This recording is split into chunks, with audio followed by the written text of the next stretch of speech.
साथियों, आप देख रहे हैं BM टीवी यूट्यूब चैनल। मैं सतवंत सिंह राणा। सभी साथियों को फूले अम्बेडकर प्यार, जय भीम, जय जोहार, जय संविधान। साथियों, अभी तक आप लोगों ने मेरे चैनल को सब्सक्राइब नहीं किया तो सब्सक्राइब करें, बेल आइकन को प्रेस करें, वीडियो नीचे कमेंट जरूर। साथियों, इस वीडियो के माध्यम से बात करेंगे महाराष्ट्र में एक मंदिर के अंदर लड़की के साथ रेप किया जाता है। इसके बाद उसकी डेड बॉडी को पहाड़ों के पीछे झाड़ियों में फेंक देते हैं, मंदिर के अंदर अकेली लड़की के साथ। पूरी घटना के बारे में साथियों बातचीत करेंगे और इस वीडियो के माध्यम से मैं किसी की धार्मिक भावनाएं आहत करना हमारा उद्देश्य मकसद नहीं है। धर्म के नाम पर, ईश्वर भगवान परमात्मा के नाम पर जो शोषण किया जा रहा है माध्यम बनाकर, उसको साथियों एक्सपोज करना हमारा मकसद है। साथियों, ये घटना महाराष्ट्र की है। आप लोगों ने सोशल मीडिया पर और अलग अलग प्लेटफॉर्म पर इस घटना के बारे में देखा हो। ये तीनों पुजारी, शर्मा, पांडे, तिवारी, तीनों के तीनों ब्राह्मण हैं, ब्राह्मण देवता हैं। अकेली लड़की के साथ में रेप करते हैं। रेप करने के बाद में उसका गला दबाकर हत्या कर देते हैं, मर्डर करते हैं। मर्डर करने के बाद में उस डेड बॉडी को पहाड़ों और जंगलों में फेंक देते हैं। और जब साथियों पुलिस को ये मामला पता चलता है और पुलिस जब इन लोगों को कस्टडी में लेती है और पुलिस जब इनसे पूछताछ करती है, पहला अपराधी है संतोष कुमार मिश्रा, राजकुमार पांडे, श्याम सुंदर शर्मा। तीनों के तीनों साथियों ब्राह्मण देवता हैं। मैं कोई जाति कास्ट को लेकर कमेंट नहीं कर रहा हूँ। मैं इसलिए कमेंट कर रहा हूँ कि तीनों के तीनों ब्राह्मण हैं। इसलिए ब्राह्मण है क्योंकि मंदिरों के अंदर रख रखाव, सेवा भगवान करने का, माल लेने का अधिकार ब्राह्मणों को, क्योंकि ब्राह्मण ही देवता हैं। शास्त्रों के आधार पर ब्राह्मण ही देवता है, कोई दूसरा ब्राह्मण देवता के समान है, ब्राह्मण देवता के तुल्य हैं, पृथ्वी पर तुल्य। ब्राह्मण देवता बलात्कार करते हैं। ब्राह्मण देवता को लगा होगा रेप करने के बाद में कि मैं बच जाऊंगा, लेकिन भारत में धर्मशास्त्रों का कानून नहीं लागू है। भारत में भारतीय संविधान लागू है। इन्वेस्टिगेशन किया गया पुलिस के द्वारा और तीनों को पकड़ लिया गया।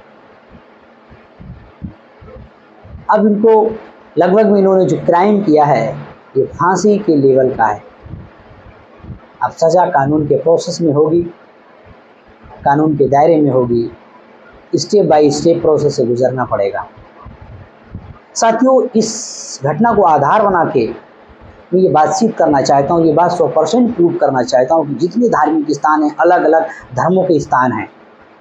कोई भी धर्म की मैं बात कर रहा हूँ, मैं कोई टारगेट किसी धर्म को, जितने अपने के धर्म अपने ईश्वर परमात्मा को अलग अलग रूप में लोग मानते हैं, उनके जो धार्मिक स्थान है, अगर वहाँ पे मछली को छोड़ दिया जाए, ज़्यादा देर तक मछली जीवित नहीं रह सकती। क्यों?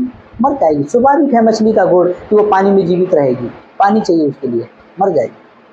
कहीं भी रखो आप, किसी भी धार्मिक स्थान पर कुछ सिद्ध होता है कि इन मंदिरों और मस्जिदों, गुरुद्वार, बौद्ध विहार, जितने अलग अलग चर्च बने हुए हैं, यहाँ पर कोई भगवान ईश्वर परमात्मा नहीं।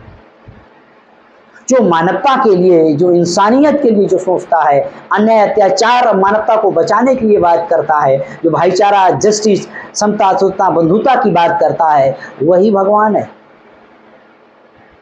ये जो भ्रमजाल धर्म के नाम पर एक बोया गया, एक जाल बनाया गया धर्म के नाम पर, लोगों का शिकार करने के लिए, भोले भाले लोगों को दिमाग मस्तिष्क में ईश्वर भगवान परमात्मा के नाम पर भय और डर पैदा कर दिया गया। लोगों के अंदर इतना डर पैदा कर दिया गया, लोगों के साथ शोषण होता है, बलात्कार होता है, मार दिए जाते हैं, लेकिन फिर भी लोगों की आस्थाएं खत्म नहीं होती। मैं तो धर्म को एक इतना खतरनाक नशा के तौर पे कहता हूँ। दुनिया में अगर कोई सबसे खतरनाक नशा है तो धर्म है। लाखों लोगों को मरवा दिया और लाखों लोग मरने के लिए तैयार हैं। किसी दिन अगर किसी के आत्मा परमात्मा को जिसे मानता है, ईश्वर को, अगर उसके बारे में क्रिटिसाइज कर दिया जाए, तर्क कर दिया जाए, तो लोग जान देने के लिए तैयार हो जाते हैं, जान लेने के लिए तैयार हो जाते हैं। तो मैं वही कहता हूँ कि कुछ तो मर चुके हैं और कुछ मरने की लाइन में खड़े हैं धर्म के नाम पर।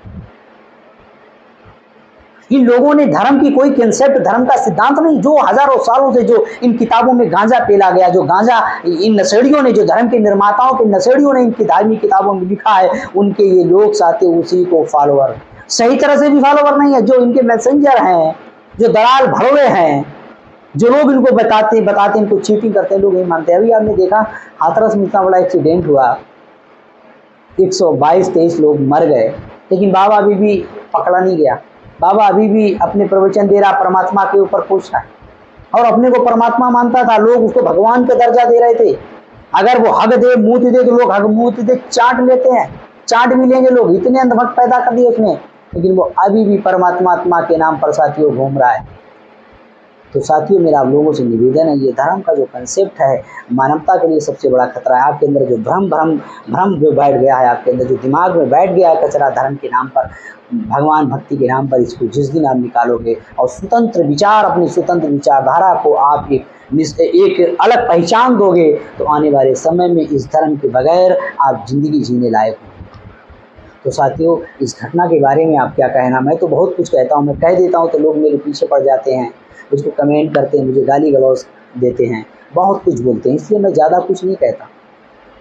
तो साथियों, इस घटना के बारे में आप क्या कहना, हमें कमेंट ज़रूर करें। अपना ओपिनियन हमें साथियों शेयर करने का काम ज़रूर करें कि इस घटना के बारे में आपका क्या कहना है। और जो ये सिस्टम है धर्म के नाम पर लोगों को गुमराह करने का, धर्म के नाम पर लोगों के दिमाग में कचरा जो भर दिया गया है, धर्म के नाम पर लोगों का जो बौद्धिक लेवल एक पाखंड अंधविश्वास के दायरे में तब्दील कर दिया गया है, लोगों की सोचने की जो क्षमता है, स्वतंत्र विचार है, वो किस तरीके के मार दिए गए, लोगों की जिज्ञासा मार दी गई, लोगों की तर्क करने की क्षमता को धर्म के नाम पर मार दिया गया। इन बाबा बवालियों के चक्कर में और धार्मिक स्थानों के चक्कर में आज इंसान पागलों की तरह घूम रहा है।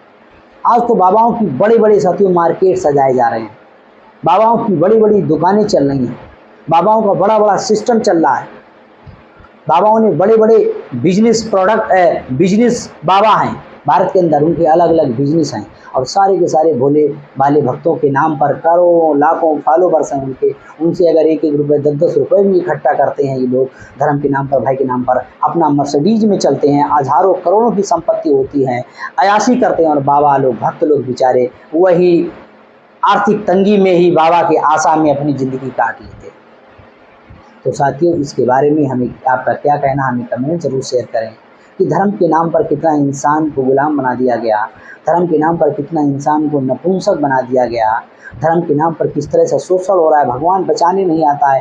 अब धार्मिक स्थानों पर शोषण होता है, भगवान क्या अंधा हो गया है, भगवान क्या बौरा हो गया है, भगवान क्या दिखाई नहीं दे रहा, अन्याय अत्याचार हो रहा है धार्मिक स्थानों पर। तो साथियों, इसके बारे में आप क्या क्या कहना है, हमें ज़रूर ओपिनियन अपना शेयर ज़रूर करें। जो धार्मिक स्थानों के अंदर इस तरह से कृत्य हो रहे हैं, इस तरह से क्राइम हो रहे हैं, सीरियस क्राइम हो रहे हैं, इसके बारे में ईश्वर भगवान क्यों नहीं जागता है? सिर्फ आरती सुनने के लिए घंटा की आवाज़ सुनाई देती है, ये चीखें सुनाई नहीं देती इसको। और तीनों ने साथियों रेप किया हुआ है इस घटना के बारे में। तो साथियों, इसके बारे में आपका क्या कहना है, हमें कमेंट सेक्शन में अपनी प्रतिक्रिया से ज़रूर करें। देखते रहें BM टीवी यूट्यूब चैनल। इस वीडियो में आज तक इतना है।